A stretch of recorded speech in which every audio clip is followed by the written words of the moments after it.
ठीक. मागच्या लेक्चरमध्ये आपलं काय झालं होतं, तुम्ही हे केलं का, वाचलं का एवढं, विचारलं काय ना की काय चालू होतं मागच्या लेक्चरला? विचारलं. ठीक आहे. बरं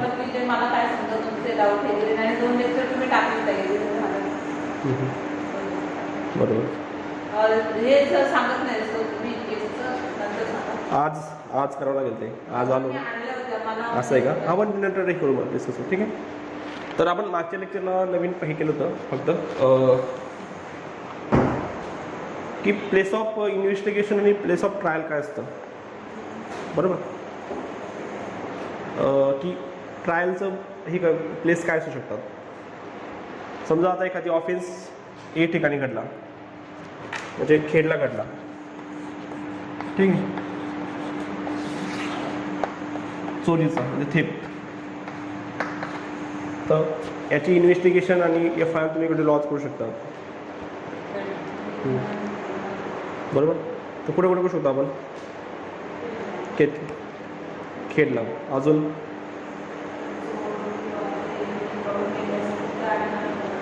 बरोबर, की ज्या ठिकाणी ॲक्युज पर्सन फाऊंड झाला आहे, आपलं अरेस्ट झालं आहे त्या ठिकाणी. आणि दुसरं असतं की ज्या ठिकाणी स्टोलन प्रॉपर्टी आहे, तर ती जर कुठे रिकवर झाली असेल, रिकवर झाली असेल त्या ठिकाणी आपण हे करतो, ठीक आहे. त्यानंतर समजा आता डिफेमेशनची केस असेल, बरोबर. एखाद्याने काय केलं, आता डिफेमेशन हा सिव्हिल रॉंग पण आहे ॲज वेल ॲज क्रिमिनल रॉंग पण आहे. डिफेमेशनसाठी तुम्ही मानहानीसाठी दावा पण दाखल करू शकतात आणि त्याची प्रायव्हेट कंप्लेंट पण करू शकतात. असं काय बरं की एकाच याच्यासाठी दोन प्रोव्हिजन का करून ठेवलं आहे?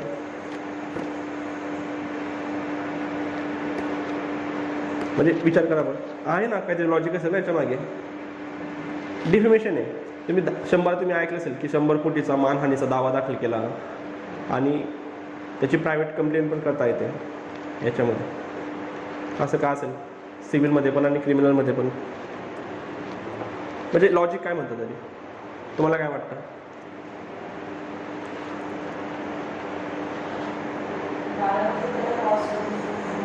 बरोबर. आणि याच्यामध्ये हा तिथं आहे की सिव्हिल सूट तुम्ही दाखल केलं, तुम्हाला काय भेटणार आहे? कॉस्ट भेटणार आहे, कंपन्सेशन भेटणार आहे, बरोबर. आता जर इवन एखादी बेकार असतो भिकारी, तर त्याची पण त्याच्या याच्यामध्ये रेप्युटेशन असते, तो सुद्धा मानहानीचा दावा दाखल करू शकतो, बरोबर. पण सिव्हिलमध्ये तो काय करू शकतो? कंपन्सेशन क्लेम करू शकतो. क्रिमिनलमध्ये त्याला काय होते? त्याला पनिशमेंट होते. मग म्हणजे असं काय केलेलं आहे दोघी ठिकाणी?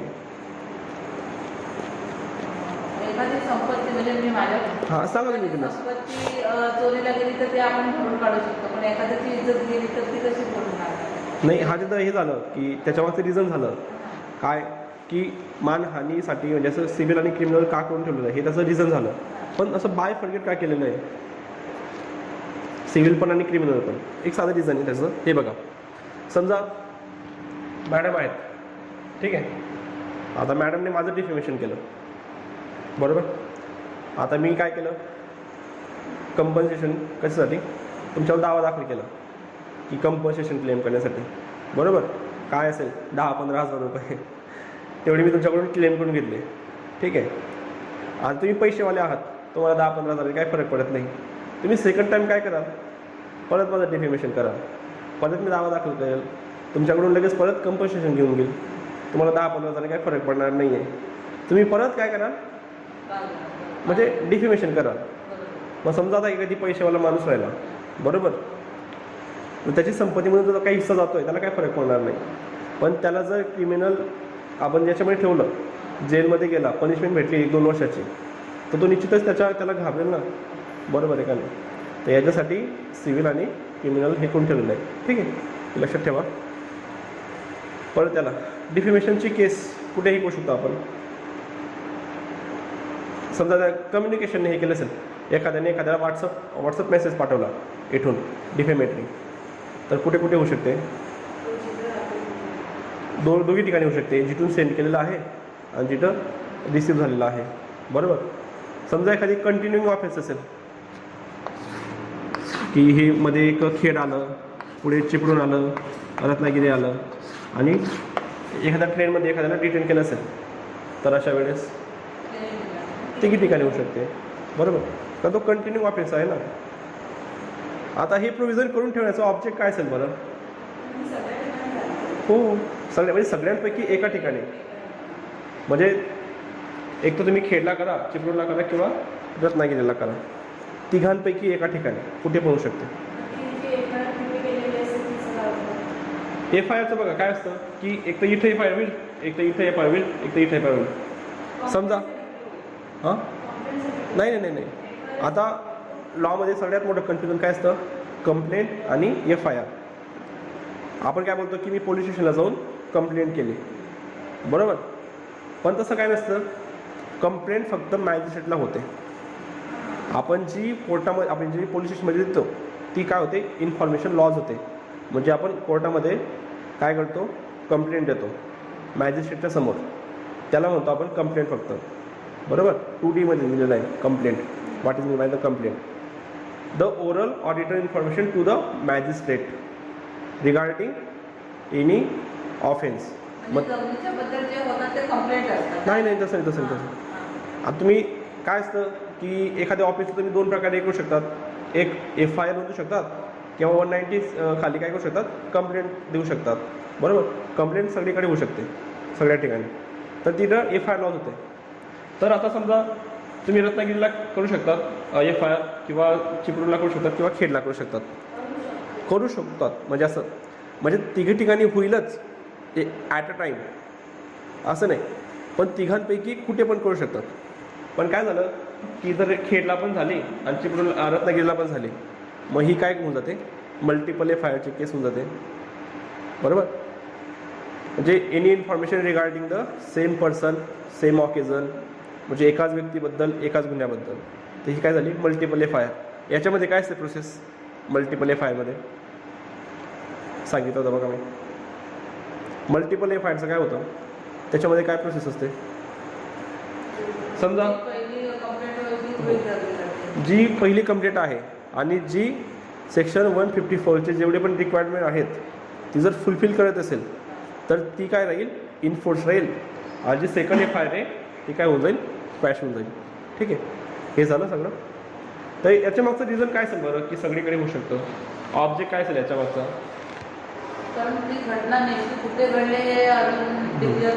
डिक्लेअर नसतं, किंवा असं पण होऊ शकतं पोलीस लोक हात हे करू शकतात, ते ऑलरेडी FIR लॉज करत नाही जनरली, बरोबर. मग त्यांचं काही काम वाटतं, लगेच FIR झाली म्हणजे त्यांना काय करावं लागेल? ऑफेन्स रिपोर्ट सेंड करावं लागेल मॅजिस्ट्रेटला, SP ला द्यावं लागेल, बरोबर. तसं त्यांना तपास अधिकारी नेमावं लागेल, त्याची इन्व्हेस्टिगेशन होईल, चार्जशीट दाखल होईल. मग ही सगळी कामं त्यांची वाढतात. उलट पेंडिंग केसेस वाढतील त्यांच्या याला. मग जो निरीक्षक आहे PI, तर त्याचं काय होईल? रेकॉर्ड खराब होईल. याच्यासाठी ते FIR लॉज करत नाही. मग त्यांच्यासाठी रिझनच सापडलं असतं हे की गुन्हा तिकडे घडलेला आहे, तर तुम्ही तिकडे लॉज करा. पण ज्याला माहिती असतं तो लॉज करू शकतो, बरोबर, याच्या प्रोव्हिजनमुळे. ठीक आहे, तर हे फक्त प्रोसिजरसाठी महत्त्वाचं आहे. याच्यानंतर लिमिटेशन ऑन टेकिंग कॉग्निझन्स. आता आपण सेक्शन 190 बघितलं, बरोबर. सेक्शन 190 काय सांगतं की कॉग्निझन्स कोण घेऊ शकतं?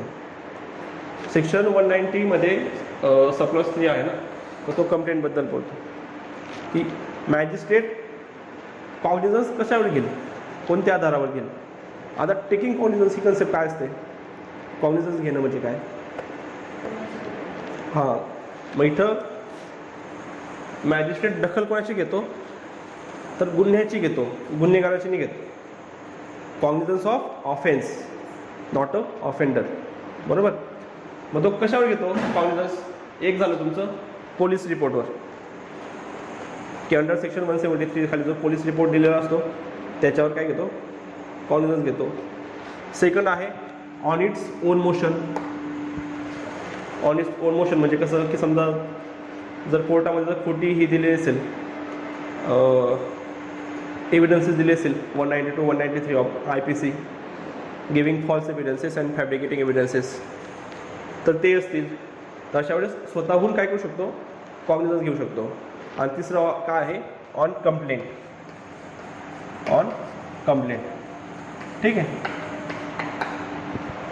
आता त्याच्यामध्ये ज्युडिशियल मॅजिस्ट्रेट फर्स्ट क्लास आहे, तर तो काय करतो, तो डायरेक्ट कंप्लेंट घेऊ शकतो. पण जो सेकंड क्लास आहे तर तो जर त्याला CJM ने जर अप्रूव्ह केलं असेल तरच तो कॉग्निझन्स घेऊ शकतो. बरोबर. ते एक तो प्रोसिजरल भाग आहे. परत त्याच्यात एक प्रश्न होता की सेशन कोर्ट घेऊ शकतं का कॉग्निझन्स डायरेक्ट कोणत्या याच्यामध्ये, म्हणजे घेऊ शकतो तर कुठे घेऊ शकतो, नाही घेऊ शकत तर काय नाही घेऊ शकत, हो किंवा नाही असं नाही. रिझन काय आहे, समोरच्याला पटलं पाहिजे ना उत्तर. सांगितलं होतं मी, हां आठवण नाही. सेशन कोर्ट नाही घेऊ शकत. हां जनरल रूल आहे, हां की नाही घेऊ शकत. ते CJM कडे जाऊन ते त्याला काय CJM कडे नाही. 193 काय सांगतं, सेक्शन 193 की द सेशन कोर्ट कॉग्निझन्स घेऊ शकत नाही. कशाला तर गेलं ते कॉग्निझन्स, जेव्हा त्यांना केस कमिट होईल, द कमिटल ऑफ केस 207, 208, 209, तर कमिटल ऑफ केस असतं ना, त्याच्यानंतरच सेशन कोर्टला काय घ्यावं लागतं, कॉग्निझन्स घेता येतं. आता कमिटल ऑफ केस काय असतं बघा. समजा आता एखादी डेथ हे असेल, डेथचा गुन्हा झाला असेल, ठीक आहे, मर्डर समजा, मला मर्डरचा गुन्हा झाला. आता तुम्ही IPC मध्ये बघितलं 302 ट्रायबल बाय काय आहे, सेशन कोर्ट आहे. बरोबर. आता आरोपींना अटक केलं, अरेस्ट झालं, यांना रिमांडमध्ये कुठे पाठवतील, म्हणजे रिमांडसाठी कुठे हजर करतील, JMC कडे. बरोबर. JMC कडे पाठवतील. यांचा जोपर्यंत फायनल रिपोर्ट होत नाही पोलिसांचा, इन्व्हेस्टिगेशनचा त्याचा, तोपर्यंत ती केस कोणाकडे राहील, ज्युडिशियल मॅजिस्ट्रेटकडे. बरोबर. आता एक मुद्दा येतो की सेशन ट्रायलमध्ये JMFC बेल देऊ शकतो का, नाही देऊ शकत, कारण ते ट्रायबल बाय त्याच्यात नाहीच आहे ना. याला फक्त क्लेरिकल काम आहेत JMFCला, की PC देऊ शकतो, MC देऊ शकतो. बरोबर. त्याच्यानंतर इन्व्हेस्टिगेशन व्यवस्थित चालते का ते बघू शकतो.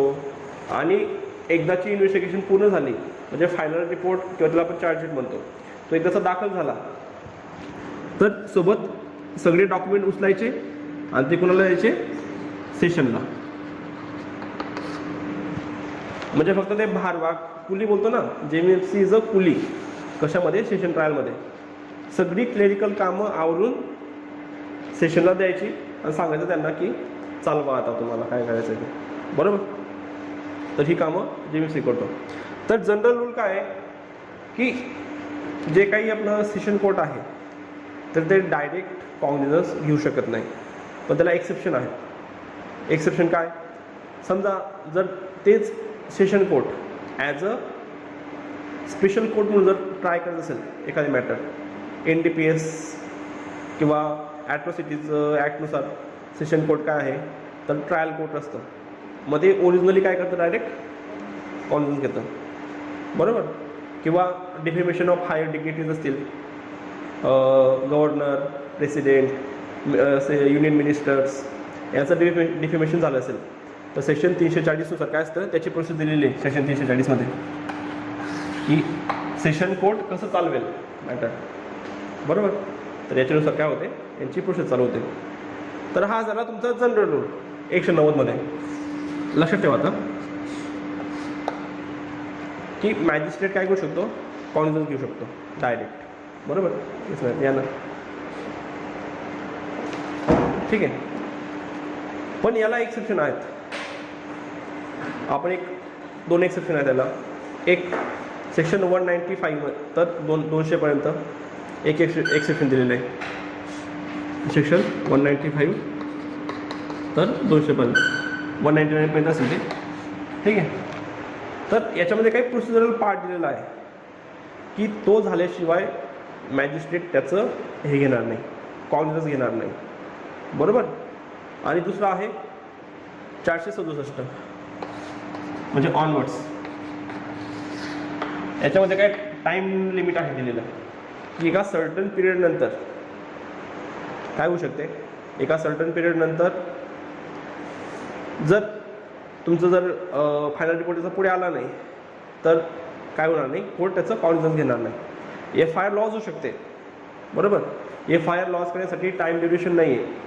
तुम्ही जर कुठे पण CRPC पूर्ण बघितला किंवा कोणता पण क्रिमिनल ॲक्ट बघितला तर तुम्हाला कोणी विचारलं की FIR किती दिवसात दाखल करायची, तर त्याला कोणताच नियम नाही आहे. पण टेकिंग कॉन्फिडन्सला 2 एक्सेप्शन आहेत. एक 195च्या पुढे जे असतं ते, आणि एक हा झाला की टाईम लिमिटचा. आता मागे बघा मी टूची मुवमेंट झाली होती, बरोबर. मी टू माहिती ना मॅडम? नाही माहिती. हां. तर मी टूचा विषय असा होता की वर्किंग प्लेसवर जर सेक्शुअल असॉल्ट झाला एखाद्या वुमनवर, तर एखादी व्यक्ती जर हायर पोझिशनचा वापर करून जर त्याच्या अंडर काम करणाऱ्या महिलांना जर म्हणजे याच्यानुसार हे करून घेत आहे, त्रास देत असेल, सेक्शुअल ओरिएंटेशन करत आहे, पण त्यावेळेस त्यांना हे करता येत नाही कारण करिअर असतं किंवा ते असतं. मग एक वेळेस ते एक इस्टॅब्लिश होऊन जातात समाजामध्ये, किंवा काही अशा स्टेजला येऊन जातात की ज्या ठिकाणी आपण विरोध करू शकतो. मग अशा वेळेस ते काय करतात, अशा वेळेस ते त्याच्यावर जो अन्याय झाला त्याला वाचा फोडतात. ती ही होती मी टूची मुवमेंट. आता समजा आता 354 ज्यावेळेस त्या घटना घडल्या त्यावेळेस 354ला पनिशमेंट काय होती, तर 2 वर्षापेक्षा कमी होती, बरोबर. आणि आता त्याची पनिशमेंट वाढलेली आहे. पण लिमिटेशन काय सांगतं, लिमिटेशन काय सांगतं की समजा एखादी गुन्हा असेल, त्याला जर 1 वर्षापर्यंत पनिशमेंट असेल तर 1 वर्षाच्या आत तुम्ही काय करायला पाहिजे, त्याचं FIR हे करून त्याचं कॉन्फिडन्स घ्यायला पाहिजे, बरोबर. 1 वर्ष झाल्यानंतर काय करणार नाही, कॉन्फिडन्स घेणार नाही. आपण हे डिटेलमध्ये बघू पहिले 195 नंतर. फक्त एक तुम्हाला एक जनरल फाउंडेशन म्हणून सांगतोय, ठीक आहे. तर समजा मग आता जर 1992मध्ये एखाद्याच्या कानाखाली वाजवली असेल आणि आज तो समोरचा व्यक्ती चांगल्या पोझिशनला आहे. मग ह्या व्यक्तीने काय केलं, आज 2021 चालू झाला आहे, म्हणजे 20-22 वर्ष निघून गेले, 30-1 वर्ष निघून गेले, आणि आज जर तो जातोय कंप्लेंट करायला तर ही कितपत योग्य आहे, बरोबर. तर अशा वेळेस मग हा जो रूल आहे तो कामात येतो. FIR होऊ शकते नो डाऊट, पण ती केस चालणार नाही. सर आता तुम्ही डेटच सांगितली ना एक केस, तर मी काय म्हणते, समजा 15 दिवस आपण FIR पोलीस कस्टडी 15 दिवस पर्यंत ठेवू शकतो, पण समजा पोलिसांचा तपास नसेल झाला तर अशा वेळेला वाढून ठेवू शकतात त्याच्यात? नाही भेटणार, नाही भेटणार. MCR मध्ये ठेवून पोलीस तपास चालू ठेवू शकतात मग ऑब्विसली, फक्त त्यांना पोलीस कस्टडी घेता येत नाही. एक केस झाली होती की जे पहिले 15 दिवस आहेत, जो कंटिन्युअस पिरियड 15 दिवसांचा, याच्यामध्ये मॅजिस्ट्रेट टू पोलीस कस्टडी आणि पोलीस टू मॅजिस्ट्रेट कस्टडी किती पण वेळ करून घ्या, पहिल्या 15 दिवसानंतर, म्हणजे अटक झाल्यानंतर, बरोबर. पण एकदाची तुमचा 15 दिवसांचा जर पिरियड गेला आणि जर मॅजिस्ट्रेट कस्टडीमध्ये जर तो असेल आरोपी, तर त्याला नंतर पोलीस कस्टडीमध्ये घेता येत नाही. इन्व्हेस्टिगेशन करायची असेल तर त्याला जेलमध्ये जावं लागेल, तिथं एक रूम असेल त्यांचा, तिथे तो इन्व्हेस्टिगेशन करू शकतो, पण त्याला हे घेता येणार नाही, ठीक आहे. तर एक झाला हा टाईम लिमिटचं, एक झाला हा की टेकिंग कॉग्निझन्सचं, बरोबर. तर याच्यावरची रिझन काय असतील बरं की टेकिंग कॉग्निझन्ससाठी? एक तर आपण बघितलं की अननेसेसरी जर डिले असेल तर जो अननेसेसरी डिले त्याचा फायदा याला नसायला पाहिजे, किंवा त्याचा अननेसेसरी डिलेचा जो त्रास आहे तो ऑफेंडरला नको व्हायला पाहिजे. हे तर एक झालं रिझन. दुसरं काय असेल 195 नंतर, म्हणजे काय वाटतं तुम्हाला की का असेल बरं असं लिमिटेशन टाकलेलं? क्रिमिनल ऑफेन्सेस आहेत आणि तरी पण तुम्ही लिमिटेशन टाकताय, मग काहीतरी रिझन असेल ना याच्यामध्ये. विदाऊट रिझन तर नाही होऊ शकत कायदा. जनरल जर विचार केला तर मग असा भाग राहणार नाही जर त्यांना तपासण्यासाठी लिमिट नसेल तर. अजून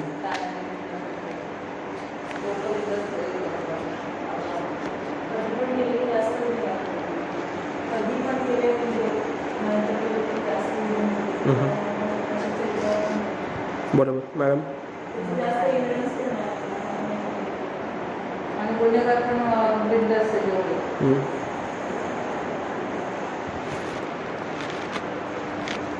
याचं ठीक आहे म्हणा, तुम्ही जे सांगितलं टाईम लिमिटचं ठीक आहे. याच्याबद्दल काय 195 आणि 200बद्दल तुम्ही जेवढं सांगितलं ते याला ॲप्लिकेबल होईल 467ला. पण 195ला कारण तिथं काय आहे की limitation on taking cognisance. Section 190 काय सांगतो, सेक्शन 190मध्ये टेकिंग कॉग्निझन्स म्हणजे जो गुन्हा आहे तो म्हणजे जो चालवता येते न्यायालय, तर त्याच्यावर काहीतरी लिमिटेशन टाकलेलं आहे. सेक्शन 195ची थीम अशी आहे, म्हणजे 195च्या पुढ्याची थीम आहे की समजा तुम्हाला उदाहरण देतो मी, एखादी कोर्ट आहे, ठीक आहे, मॅजिस्ट्रेटचं असेल, इथं एखाद्या व्यक्तीने काय केलं, ए या व्यक्तीने काय केलं, फॉल्स एव्हिडन्सेस दिले, बरोबर. तर अशा केसमध्ये फक्त कोण कंप्लेंट करू शकतं, अशा केसमध्ये फक्त ते जे कोर्ट आहे सी नावाचं कोर्ट, तर ते कंप्लेंट करू शकतं, किंवा याला जे सबऑर्डिनेट कोर्ट आहे डी, म्हणजे समजा ही स्टेशन असेल आणि याला सबऑर्डिनेट CJMचं कोर्ट आहे डी, तर तेच करू शकतं. आपल्यासारख्या लोकांना काय नाही आहे, तिथं कंप्लेंट करायचा अधिकार नाही आहे, बरोबर. FIR कोणी पण लॉस करू शकतं. नाही समजलं. बघा आता एखादी ए व्यक्ती आहे, याने सी कोर्टामध्ये काय त्याची ट्रायल चालू होती, ठीक आहे, याने इथं काय केलं, फॉल्स एव्हिडन्सेस दिले, बरोबर, कोर्टामध्ये फॉल्स एव्हिडन्सेस दिले. आता गिविंग फॉल्स एव्हिडन्सेस ऑफेन्स आहे का नाही, सेक्शन 192 ऑफ IPC, बरोबर. आता इथं याने गुन्हा केलेला आहे, हा ऑफेन्स कोणता आहे, नॉन कॉग्निझेबल नेचरचा आहे, म्हणजे FIR याची होणार नाही, याची फक्त कंप्लेंट देता येईल 190 खाली, ठीक आहे, म्हणजे याची FIR होणार नाही. मग आता याची कंप्लेंट कोण देऊ शकतं, याची कंप्लेंट फक्त जे कोर्ट आहे ते करू शकतं, किंवा या कोर्टाला जे सबऑर्डिनेट कोर्ट आहे, म्हणजे समजा सेशन कोर्टला सबऑर्डिनेट कोण आहे, CJM कोर्ट आहे, तर तेच देऊ शकतं. हे दोन लोकांना अधिकार असतील फक्त, एक CJM आणि वरती सेशन असेल तर सेशन, हे दोनच कोर्टला काय असेल, हे दोनच कोर्ट फक्त रिटर्न कंप्लेंट करू शकतात, त्याच्याशिवाय कोणालाच करता येणार नाही. अशी रिझन काय आहेत याच्या मागे. अजून दुसरी कंडिशन काय आहे बघा, समजा आता कंटेम ऑफ लॉफुल अथॉरिटी. आता P नावाचं काय पब्लिक सर्वंट आहे, बरोबर. सेक्शन 172 ऑनवर्ड्स कशाचे एव्हिडन्स आपल्या याचे IPCचे, ते कशाशी डील करतात, तर ते the contempt of lawful authority हे ते चॅप्टर आहे सेक्शन 172च्या पुढे. त्याच्यामध्ये काय, समजा आता एखाद्याला समन्स पाठवण्यासाठी गेले, बरोबर, त्याने काय केलं की त्याने रॉंगफुली ते समन्स घेतलं नाही, बरोबर. अशा वेळेस कंप्लेंट कोण करू शकतं, अशा वेळेस कंप्लेंट फक्त तो जो पब्लिक सर्वंट आहे तर तोच करू शकतो. याच्यामध्ये तुम्ही नाही सांगू शकत की समजा आता केतकी आहेत, त्याच्या घराच्या मागे एका व्यक्तीला काय आलं, समन्स आलं, पण तो व्यक्तीने ते रिसिव्ह नाही केलं आणि केतकीने बघितलं आणि केतकी गेले कोर्टात की समोरच्या व्यक्तीने काय केलं की जे समन्स होतं त्याने ते रिसिव्ह नाही केलं आहे, याच्याविरुद्ध माझी कंप्लेंट आहे. तर अशा वेळेस कोर्ट काय सांगेल त्यांना की या केसमध्ये फक्त जो पब्लिक सर्वंट आहे तर तोच काय करू शकतो, कंप्लेंट दाखल करू शकतो, म्हणजे फक्त त्यालाच राईट आहेत याच्यामध्ये कंप्लेंट दाखल करायची, बरोबर. दुसरं आता 498ची केस आहे, बरोबर. याच्यामध्ये कोण कोण करू शकतं कंप्लेंट, एक तर स्वतः, बरोबर, एक सेल्फ झाली, याच्यानंतर तिचे वडील, आई, तिचा भाऊ किंवा एनी रिलेटिव्ह बाय ब्लड, बरोबर, रक्तासंबंधित जे लोक असतील तेच करू शकतात. समजा गावचा सरपंच आला आणि सांगितलं की त्या बाईला मारझाड होते, तिच्या 98 दाखल करा, नाही होणार, ऑब्विसली होऊ शकते. मुलं मुली ते ब्लडने झाले ना madam, any relative by blood, नाही तसंच मर्यादा नाही, लहान लहान मुलं पण करू शकतो, बरोबर. समजा आता दुसरा ऑफेन्स आहे की मॅरिटल रेपची कन्सेप्ट जशी झाली 376B मधून, की समजा आता एखादी लेडीज आहे ती ज्युडिशियल सेपरेशनमध्ये आहे. ज्युडिशियल सेपरेशन माहिती आहे ना की जर कन्सेंटने जर डिवॉर्स घेतला असेल आणि त्याच्यामध्ये ते 6 महिन्याचं ज्युडिशियल सेपरेशन असतं, ठीक आहे, आणि त्याच्यामध्ये त्याने जर रेप कमिट केला त्या वाईफवर का त्या अगेन्स्ट विल आहे, even though he is wife she is wife, बरोबर. मग ते अगेन्स्ट विल होतं. मग अशा वेळेस कंप्लेंट कोण लॉस करू शकतं? फक्त अशा वेळेस ती बाई लॉस करू शकते किंवा तिचे काही रिलेटिव्ह असतील ते लॉस करू शकतात, बाकीच्यांना अधिकार नसेल.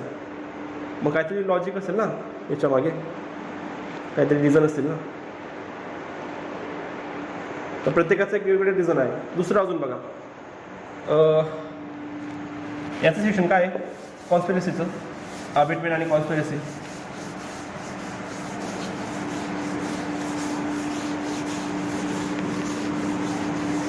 IPC मध्ये अबेटमेंट आणि कॉन्स्पिरसी. अबेटमेंटचं आहे ना 107 आणि criminal conspiracy, criminal conspiracy section 120A आणि B, बरोबर, आणि B. ठीक आहे. आता याच्यामध्ये कसं असतं की समजा एखादी ऑफिस असेल क्रिमिनल कॉन्स्पिरसीचा आणि जो 2 वर्षापेक्षा कमी पनिशेबल आहे, बरोबर. 2 वर्षापेक्षा ज्याला पनिशमेंट काय आहे? कमी आहे. कंप्लेंट तर कोणी पण लॉस करू शकतं, पण कोर्ट कॉग्निझन्स केव्हा घेईल याचा? ज्यावेळेस स्टेट गव्हर्नमेंट, बरोबर, किंवा जो डिस्ट्रिक्ट मॅजिस्ट्रेट आहे DM, त्याला कलेक्टरने बोलणार कायद्याच्या भाषेत, त्याला डिस्ट्रिक्ट मॅजिस्ट्रेट म्हणतात, DM. ठीक आहे. कलेक्टर तो रेव्हेन्यूमध्ये झाला. लॉच्या भाषेत वापरताना त्याला एक्झिक्युटिव्ह मॅजिस्ट्रेट आणि डिस्ट्रिक्ट मॅजिस्ट्रेट असंच हे करणार. ठीक आहे. SDM सब डिव्हिजनल मॅजिस्ट्रेट. तर ते कायद्यामध्ये आणि प्रांत वगैरे आपलं कलेक्टर ते रेव्हेन्यूमध्ये. तर यांनी जेव्हा कन्सेंट दिली रिटर्नमध्ये की हां ठीक आहे, तर हे जे मॅटर आहे ते तुम्ही पुढे चालवा, तरच ते क्रिमिनल कॉन्स्पिरसीचं ते काय घेतील? कॉग्निझन्स घेतील, बरोबर. हे झालं एक. अजून दुसरं उदाहरण, एक दुसरं उदाहरण अजून एक की समजा एखादी हायर डिग्निटरी आहेत, प्रेसिडेंट किंवा गव्हर्नर, बरोबर, प्रेसिडेंट किंवा गव्हर्नर, यांचं एखाद्याने डिफेमेशन केलं. आता कंप्लेंट कोण लॉस करू शकतो याच्यामध्ये? स्वतः तर करू शकत नाही ते, सचिव पण नाही.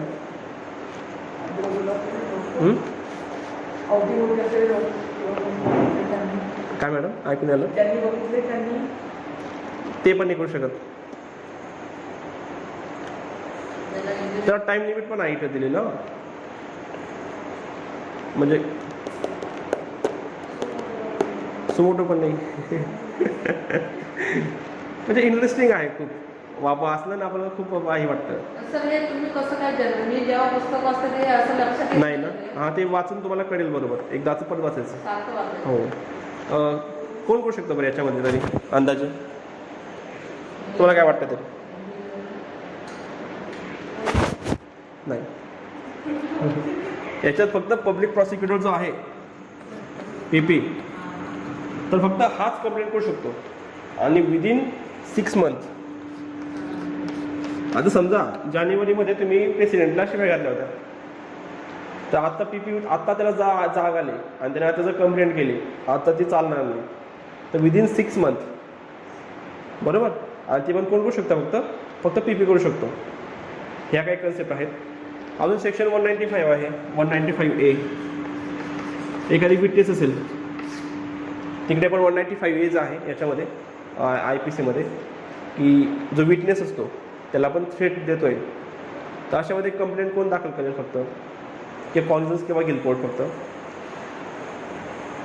तर तो जो आहे स्वतःच विटनेस, बरोबर, तर तो जेव्हा कंप्लेंट दाखल करेल तेव्हाच काय करेल? कोर्ट कॉग्निझन्स घेईल.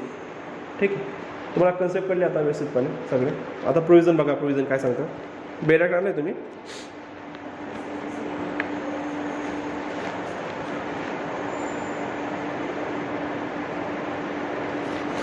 सेक्शन 195 काय सांगतं? Prosecution for contempt of lawful authority of public servant. तर याचं वर्डिंग कशी स्टार्ट होते, बेड ॲक्टची सगळ्यात महत्त्वाचं तुम्हाला म्हणजे वर्ड वाचता यायला पाहिजे किंवा समजायला पाहिजे की कसं त्याला रीडिंग करायला पाहिजे, बरोबर. आता तुम्ही वर्डचं जर विसरून गेले तर तुम्हाला सेक्शन काही समजणार नाही. आता बघा त्याचं निगेटिव्ह वर्डिंग कशी आहे, नो कोर्ट शल टेक कॉग्निझन्स, बरोबर. आता ही पहिल्याच रांगेत काय सांगतंय की नो कोर्ट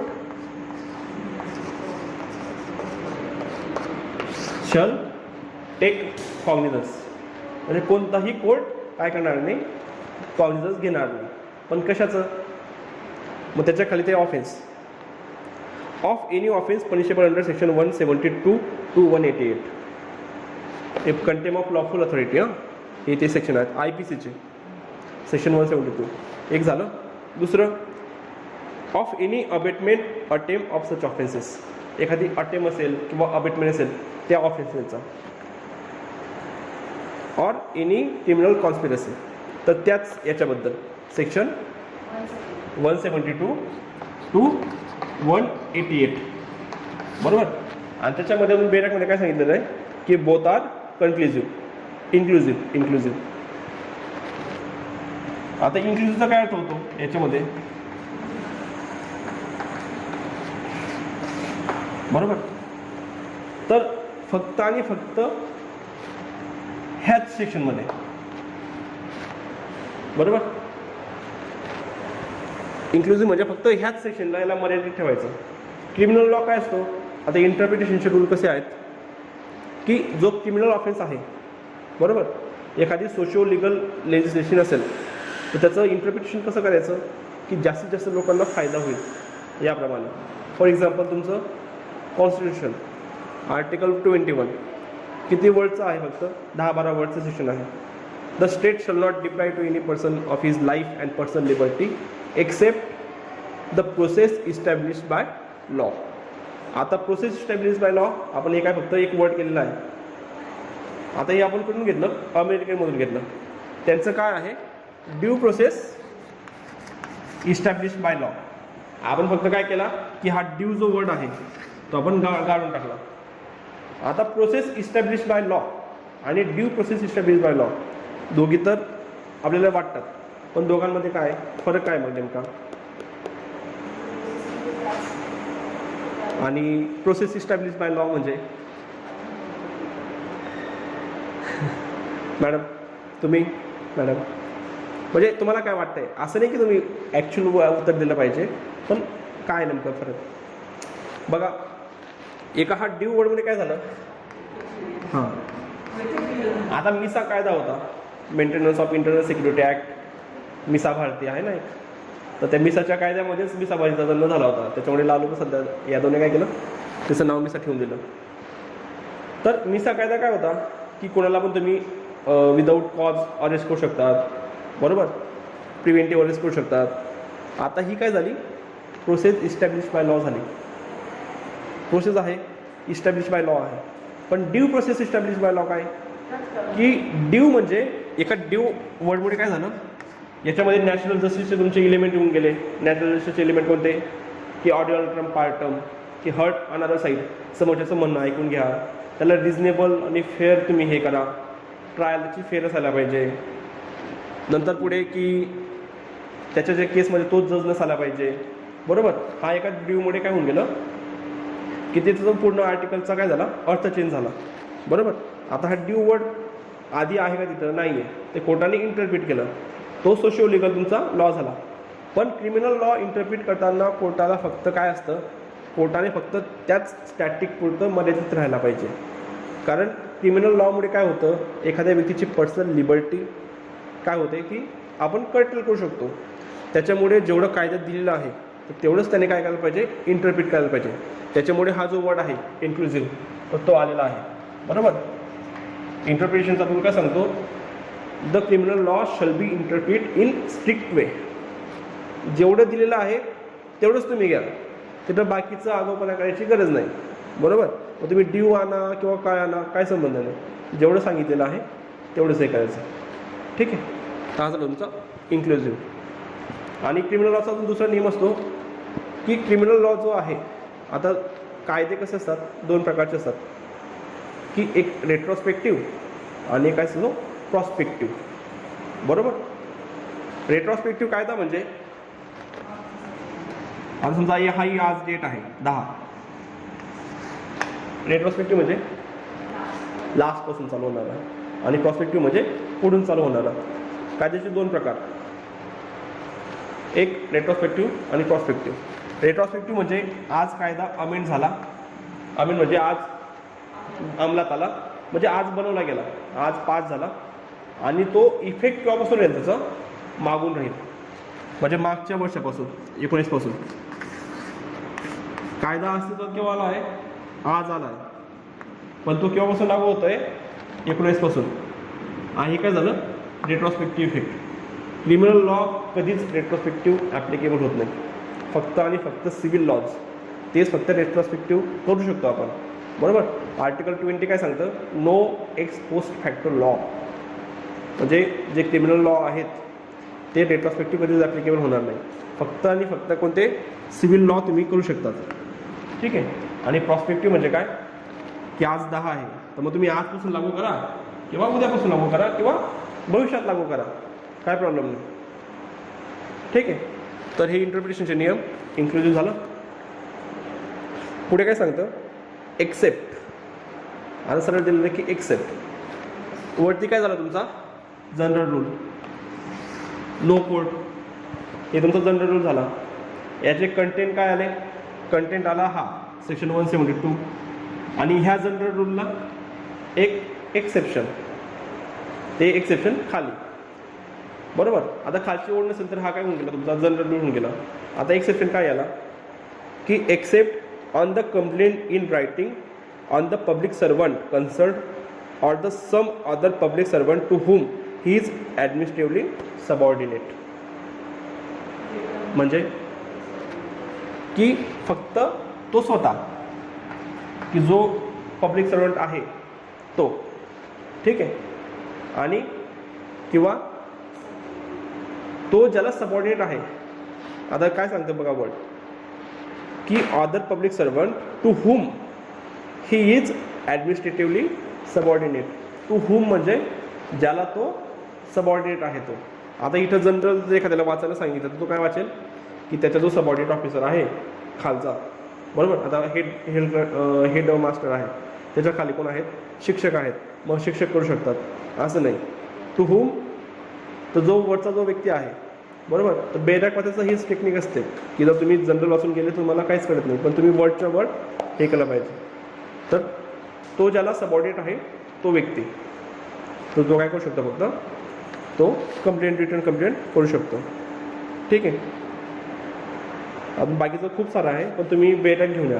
आता पुढे तुम्हाला कन्सेप्ट समजली असेल की याची, फक्त बेडॅक घेऊन या. त्याच्यामुळे काय होईल की मी जे तुम्हाला सांगतो ते तुम्हाला जास्त कळेल. माझं फक्त एक हे आहे की तुम्हाला बेडॅक कसं वाचायचं ते समजलं पाहिजे. कन्सेप्ट तुमची क्लिअर झाली, मी तेव्हा थांबलो असतो त्यावेळेस, पण बेडॅक कसं रीड करायचं ते तुम्हाला कळून जाईल एकदाच. ठीक आहे. उद्या येताना बेडॅक घेऊन या फक्त. काय प्रश्न आहे तुम्हाला तुमच्या?